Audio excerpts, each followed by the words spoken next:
Gimana kabarnya? Alhamdulillah baik Bu. Alhamdulillah ya. Bu Nurul, kita sudah menginjak pendampingan individu yang keenam ya. Kita akan lakukan pendampingan individu yang keenam. Ada beberapa yang akan saya tanyakan ya. Akan saya coaching sebentar ya. Bisa ya Bu Nurul ya? Oke. Yang pertama nih, apa saja nih yang proses yang sudah berjalan selama 1 bulan terakhir dan hal-hal yang dianggap sebagai capaian selama 1 bulan tersebut. Selama 1 bulan terakhir ini ya Bu ya, saya mengisi LMS modul 3 dan melakukan aksi nyata terkait modul 3 tersebut Bu, tentang pemimpin pembelajaran dalam pengembangan sekolah. Oke. Silakan apresiasi kemajuan yang sudah Ibu lakukan. Baik Bu, setelah saya mempelajari modul 3, saya dapat mengimplementasikan pengambilan keputusan sebagai pemimpin pembelajaran, dapat mengolah sumber daya yang dimiliki oleh sekolah dan lingkungan sekitarnya untuk dapat dimanfaatkan dalam pembelajaran bersama murid. Oke. Bu Nurul, saya sebagai pengajar praktek sangat mengapresiasi ya program dan aksi nyata yang sudah dilakukan oleh Ibu. Oke, berikutnya nih ya.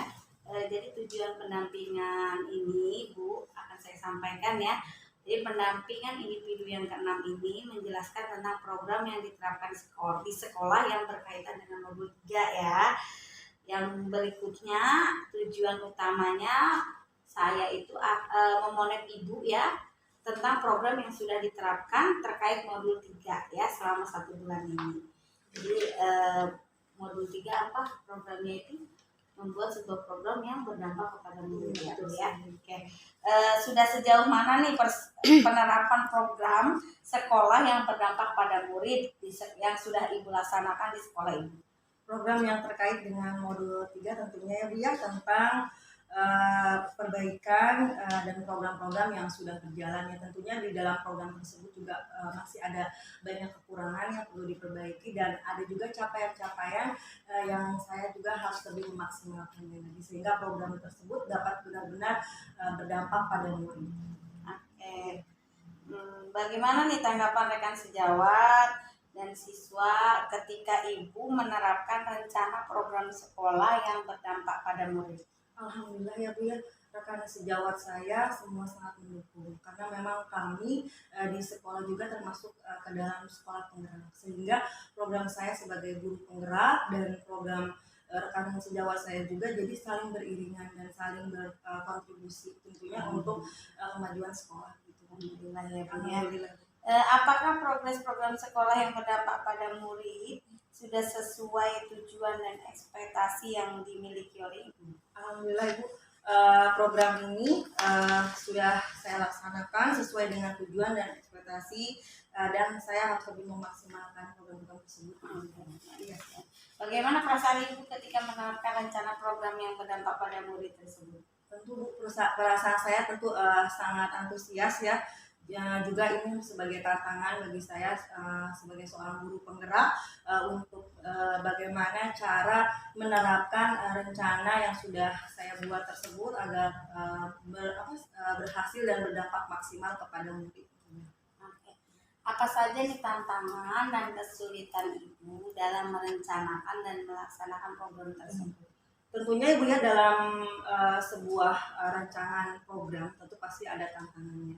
Tantangan yang paling saya rasakan yaitu tentang koordinasi saya dan dengan berkolaborasi dengan orang tua murid. Karena keadaan orang tua murid di setiap siswa di sekolah kan berbeda-beda ya Bu ya. Dan dan saya juga harus dapat menemukan cara untuk meminimalisir tantangan tersebut. Gitu. Ya. Bagaimana Ibu menempatkan diri ini dalam menghadapi tantangan dan kesulitan tersebut? Tentu setelah saya mendapatkan tantangan tersebut, saya jadi memahami ya Bu ya, bahwa keadaan setiap murid dalam setiap di kelas saya itu berbeda-beda, sehingga saya harus lebih bijak lagi dalam menentukan program yang terbaik di murid saya di kelas. Ya. Bagaimana Ibu mengatasi tantangan dan kesulitan yang dihadapi? Ya. Karena tantangan saya ini berkaitan dengan kolaborasi saya dengan orang tua murid, tentu saya harus lebih intens lagi pendekatan dan komunikasi dengan orang tua murid. Saya harus bisa menjelaskan secara detail program apa saja yang akan saya lakukan di kelas dan tujuannya apa saja yang bisa didapatkan dari program saya tersebut, sehingga orang tua murid di kelas saya dapat mengerti dan memahami program yang akan saya laksanakan. Jadi dengan orang tua murid ya, Iya, kolaborasi. iya. Apakah ibu mendapat bantuan dalam menghadapi tantangan dan kesulitan tersebut? Iya Bu, alhamdulillah saya mendapatkan bantuan, terutama ya dari kepala sekolah ya sebagai pemimpin saya, juga dari rekan-rekan sejawat saya Bu, di sekolah. Bagaimana nih pengaruh adanya tantangan dan kesulitan terhadap perkembangan proses pembentukan program sekolah yang berdampak pada murid tersebut? Karena tantangan saya kan di sini terkait dengan biaya ya Bu ya. Karena suatu program pasti ada menyangkut biaya juga. Pasti. Sehingga setelah kami berembuk dan berdiskusi bersama, kami mendapatkan titik temu bahwa kami harus meminimalisir biaya atau pendanaan dari program sekolah tersebut. Gitu.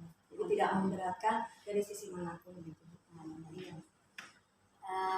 Kemudian bagaimana nih proses pelaksanaan aksi nyata untuk modul 3.1 dan 3.2? Alhamdulillah ya Bu ya, berkat dukungan dari segala sisi, kepala sekolah, rekan sejawat, bahkan orang tua murid, program yang saya buat dan yang saya laksanakan sudah berjalan dengan baik. Alhamdulillah Ibu. Ya. Bagaimana perasaan ibu selama mengerjakan tugas tersebut? Tentu ya Bu ya, saya sangat antusias dan bersemangat dalam mengerjakan program tersebut. Ya. Semangat ya.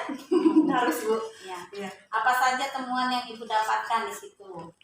Temuan yang saya dapatkan terutama di modul 3.1 ya Bu ya, tentang pengambilan keputusan. Jadi kita harus mempertimbangkan 3 paradigma dan 9 langkah pengambilan keputusan, serta di modul 3.2 yang saya temukan itu adalah saya dapat memetakan sumber daya sekolah sehingga dapat memanfaatkan dan memaksimalkan sumber daya tersebut. Gitu Bu. Oke. Apa saja tantangan yang ibu hadapi? Bagaimana cara ibu menanganinya?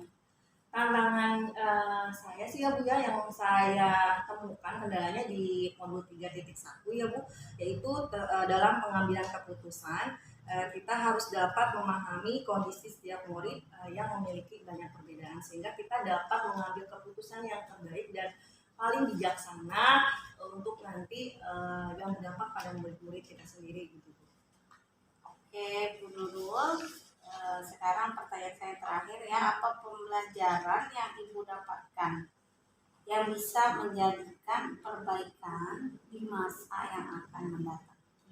Tentunya ya Bu ya, saya dapat mengambil keputusan bahwa harus mempertimbangkan 3 paradigma dalam mengambil keputusan dan harus melaksanakan 9 langkah pengambilan keputusan, serta saya juga dapat memetakan sumber daya sekolah sehingga dapat memanfaatkannya secara maksimal.